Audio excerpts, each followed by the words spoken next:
सत्यमेव जयते। इसलिए हमारे जीवन में सत्य का बहुत अहम रोल है। तो मेरे भाई बहन, जिन परिवार वालों के लिए हम दिन रात एक कर देते हैं, जिनके पीछे हम अपना आत्म कल्याण भी भूल जाते हैं, देवियां भी कम नहीं है। भाई धन कमाने के चक्कर में रह जाते हैं और माताएं बहन खिलाने के चक्कर में रह जाती हैं। पुरुष का मोक्ष जल्दी हो जाता है, माताओं का मोक्ष जल्दी नहीं होता। माफ करना, वजह बता दूं। जीव एक तरफ फंसा रहता है, मेरा परिवार है, और माताएं दो तरफ फंसी रहती है क्योंकि उसके पास दो परिवार है। और मोक्ष तब होगा जब जीव कामनाओं से ऊपर उठ जाएगा, जब सारी इच्छाओं का दमन कर लेगा। लेकिन माताएं बहन दमन नहीं कर पाती हैं। वजह, कभी तो मेरी भाभी पे बच्चे नहीं हैं, कभी मेरे माताजी को ये बीमारी है, कभी मेरी सासू माँ को ये बीमारी है, कभी मेरा पति ये नहीं करता, कभी मेरे बच्चे को ये चाहिए, कभी मेरे भतीजे को ये चाहिए। वो वहां का भी बराबर सोचती रहती है। दो परिवारों के बारे में माएं बहुत ज्यादा सोचती हैं और पुरुष सिर्फ एक परिवार के बारे में सोचता है। इसलिए पुरुष मोक्ष जल्दी पा लेता है और माताओं को मोक्ष पाना थोड़ा सा मुश्किल है। दो परिवार है ना, तो दो के बारे में सोच। अब यहां जितनी बैठी है बताओ, मैं सही कह रहा हूं कि नहीं? आप सोचते हो कि नहीं दो के बारे में? और मोक्ष पाने के लिए तो इससे निवृत्ति चाहिए, इसके बारे में सोचना ही नहीं है। मोक्ष कब मिलेगा? बोले जब ये संसार की बंधन, जो परेशानी, जो इच्छाएं, जिनका दमन हो जाए तब। एक तरफ हम मोक्ष चाहते हैं, लेकिन हम दोनों हाथों में लड्डू, हे भगवान मोक्ष कर देना, लेकिन दुनिया भी हमारे साथ में ही रखना। मेरा मोक्ष करने के साथ साथ मेरे भुआ, भतीजी, भांजे, मेरे पति, सास, ससुर, सबका कल्याण कहां से कर दे? कर्मण्येवाधिकारस्ते, क्या होगा फिर उसका? कर्म का फल सबको भोगना है, तुम कहते हो सबका कल्याण कर दो। इसलिए मैं माता बहनों से भी एक निवेदन करना चाहूंगा, दो परिवारों के बारे में तब तक सोचो जब तक कन्हैया कृपा करे, और जब तुम्हारे ऊपर तुम्हारी कृपा होने लगे तो सिर्फ अपने आत्म कल्याण के बारे में सोचो। मेरे भाई, दुनिया का कार्य करते जाओ और आत्म कल्याण को बढ़ाओ बढ़ाओ बढ़ाओ। क्या बोलना पड़ेगा? ना ना ना ना ना ना ना, जोर से बोलो।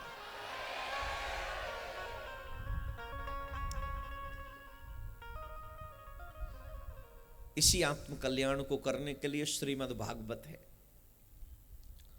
शृणो याच कथाम मिमाम। जो जीव भागवत कथा सुनता है,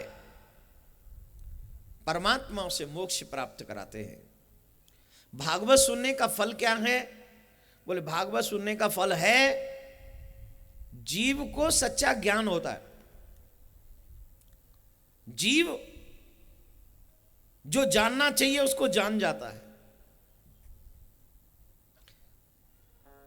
ये भागवत हरि रूप इसका, जो सदा चिंतन करे, भक्ति ज्ञान वैराग्य से हो पूर्ण, उससे यम डरे।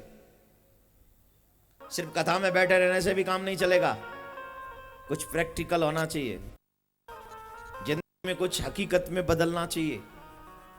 मैं इसलिए थोड़ा अपनेपन से कहता हूं क्योंकि मुझे आप अपने लगते हो। तुम मानो तुम्हारे, मुझे लगते हो तुम सब अपने मेरे। ये थोड़ा जबरदस्ती कर रहा हूं मैं।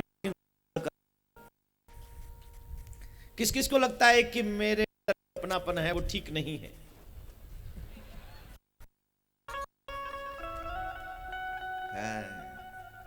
सुनो सुनो सुनो सुनो, उसी अपनापन के नाते मैं आपको कहता हूं कि सिर्फ सुनने भर से काम नहीं चलेगा, कुछ जीवन में उतारना भी पड़ेगा।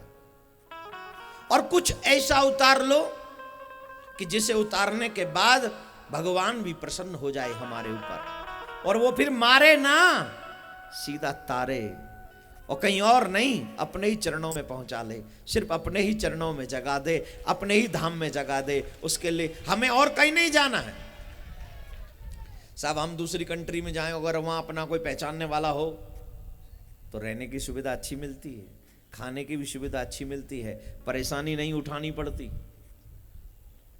अब हम यहाँ आए, अगर ये हम यहाँ किसी को न जानते और ये व्यवस्थापक महोदय हमारी व्यवस्था नहीं करते, परेशानी उठानी पड़ती कि नहीं? एक दो दिन बाद में चाहे सेटल हो जाते, वैसे तो लोग नरक में भी जाके ढंग से सेटल हो ही जाते, पिट पिट के, वो आदत पड़ जाती है ना, फिर सेटल हो जाते फिर है।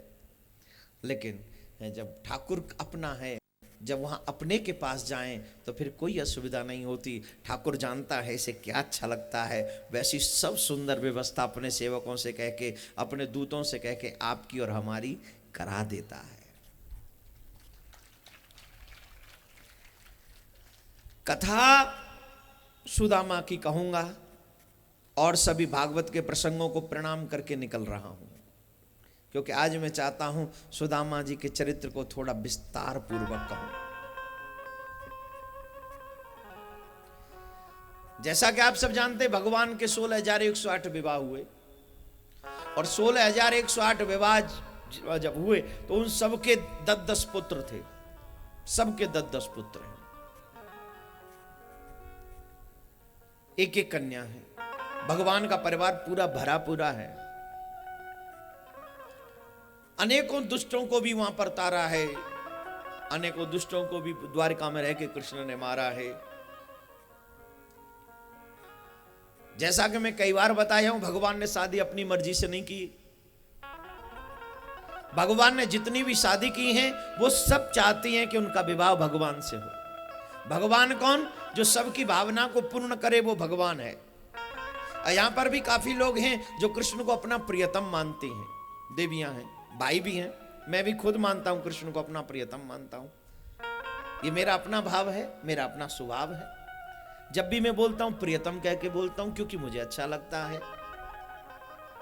अब तुम्हें नहीं लगता, तुम्हारी मर्जी, मुझे लगता है मेरी मर्जी। मेरी मर्जी पर किसी की बात साथ नहीं चल सकती, आपकी मर्जी पर किसी की बात साथ नहीं चलेगी। कोई लोग हैं जो उन्हें अपना मानते हैं, कोई बेटा मानता है, कोई भाई मानता है, कोई पति मानता है, कोई स्वामी मानता है, कोई भगवान ही मानता है। तो जो मानता है भगवान उसके लिए उसी रूप में प्रकट होते। एक भजन में हमेशा आजकल गाने लगा हूं, मुझे बहुत अच्छा लगता है, सिर्फ उसकी कड़ी मुझे बहुत प्यारी लगती है। हम तुम्हारे थे प्रभु जी, हम तुम्हारे हैं, हम तुम्हारे ही रहेंगे ओ मेरे प्रीतम। हिम्मत है गाने की? गा के बताओ एक बार। राधे राधे।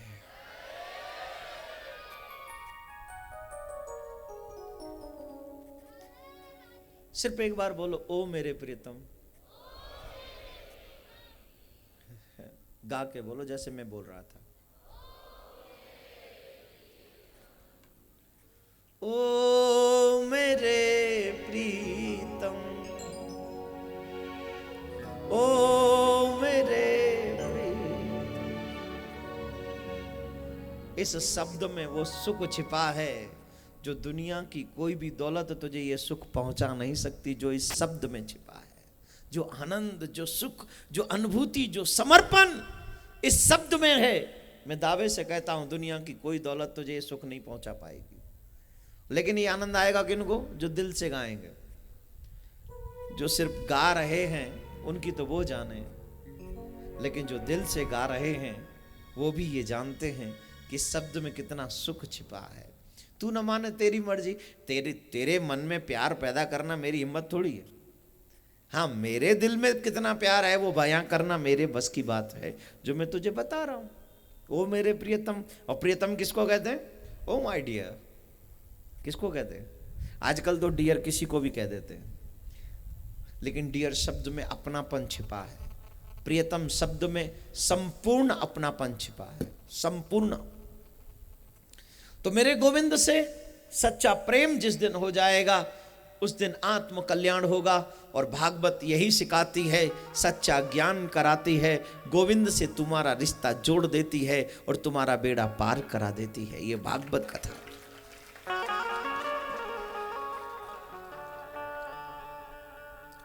भाई बहन, सुदामा जिनको कृष्ण का मित्र कहा जाता है, ऐसी मित्रता, ऐसी यारी कहीं नहीं मिलेगी। एक दीनहीन है और एक किंग, राजा है।